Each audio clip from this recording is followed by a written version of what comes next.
Hello, my name's Kevin. You're watching Leather Nut Prepper. What I want to show you today is my latest camouflage paint scheme. This one took actually about 8 hours to do just because the amount of drive time I put in between each coating. On this particular one, I laid down the sand as my primary. I shot 2 fairly good coats of that. I let it dry for about a half an hour.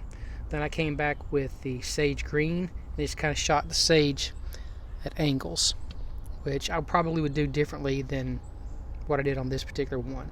I also used the brown as my primary color as my last one, which I probably would do differently and use green as the last one to give the primary color across the board.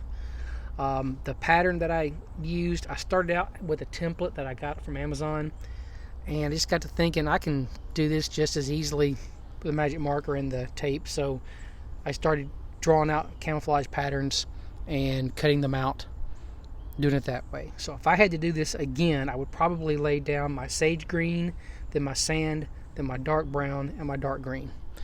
You can see the pattern turned out very nice across the board.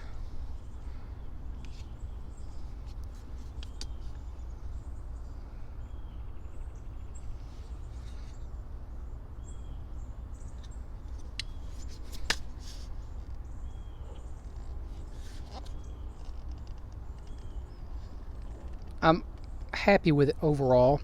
A lot of times what I do when I'm done painting one of these, I'll strip it down and put it in the oven on 200 degrees, let the oven preheat up to 225, drop it down to 200, separate the weapon out, put it in the oven, and then shut the oven off and let it just sit there and bake on. That makes the coating last that much longer. I don't carry this one as a truck gun, so it's a go-to rifle, but it's not one that I would carry as my truck gun. I usually carry something a little bit smaller as far as length. Anyhow, the paint scheme on this was very easy to do, as with the videos I've shown before. I take and put brake clean on it to get off all the oils.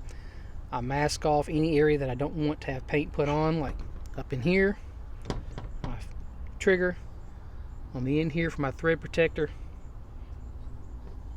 I don't think I put any place else on this rifle. No, I didn't.